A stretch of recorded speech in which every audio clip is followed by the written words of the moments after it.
My name is Erwin Emmenegger. I'm a medical oncologist here at the Sunnybrook Cancer Center. I'm specialized in the treatment of prostate cancer, and the way I do that is different from some of my colleagues. I use mostly hormonal treatments and I use chemotherapy. Prostate cancer is a very specific disease in that most prostate cancer cells actually depend on male hormones that they can really proliferate, and also then actually that they can cause symptoms in a patient. And this is why hormonal treatments are so efficient in this type of a disease. By hormonal treatments, we actually try to reduce the amount of circulating levels of male hormones. And this can be done in different ways. It can be done by giving medications that silence the testes, which are the origin of 90% of male hormones.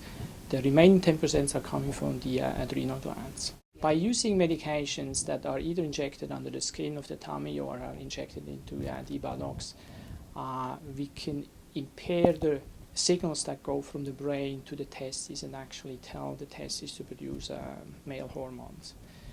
Sometimes this is not enough, and they use other agents that block the activity of the hormones so that the hormones are still around, but they can't actually activate the prostate cancer. Also, new medications now around that also help to reduce the amount of circulating male hormones that come from other sources, for instance from the adrenal glands. And what we often do is that at some point we start to combine many of these things so that we can really have as low as possible hormone levels in a male body, knowing that this is one of the most efficient ways to treat prostate cancer. Hormone treatment can be used for different reasons in prostate cancer. It can be used in patients that undergo, for instance, radiation therapy, but that have a certain risk that despite radiation therapy, and although the cancer is localized, the cancer cells might start to grow outside of the prostate or might start to grow back at the same place where it had been before. By using hormonal treatments together with radiation therapy, we can improve the results. So actually, we can use it to cure men from prostate cancer.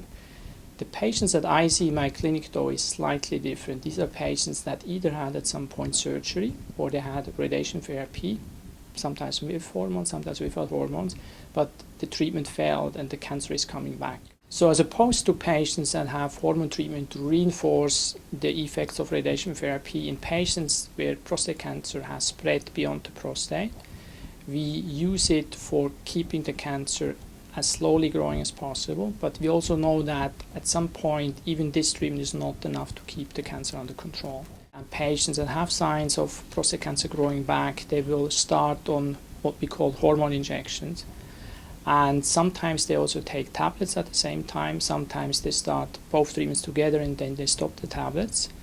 And with this treatment, more than 90% of the patient will have a significant slowdown of the cancer growth. That usually lasts for around 1.5 to 2 years.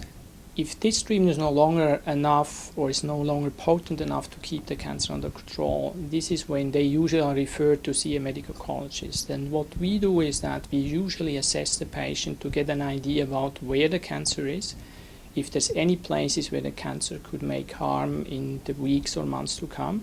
And then we often change the treatment in the sense that we add other medications that can reinforce the effects of the hormone and hormone treatment.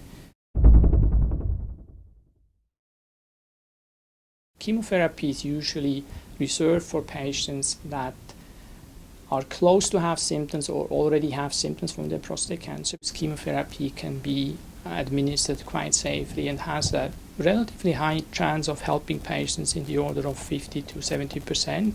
The chemotherapy that you use for prostate cancer does not make people feel nauseous as some other chemotherapies can do.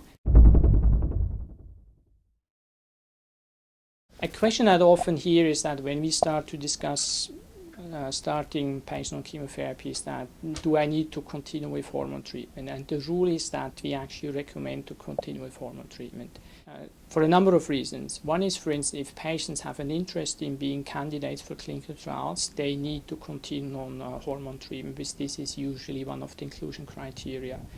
And there's no definite evidence, but there's evidence that actually chemotherapy together with hormone treatment is stronger than just the chemotherapy alone. The idea behind using this type of treatment is actually that men have a quality of life that should be almost close to as it had been before. Over the last few years, actually, we have really done major advances in this area. We have now agents that are more potent than agents that we used in the past and that are more specific. So with all these new medications coming on the market, they have been tested primarily in patients with advanced prostate cancer. The big hope is that if we start to use them in patients with localized cancer, we might be able to increase the rate of patients that are cured from prostate cancer.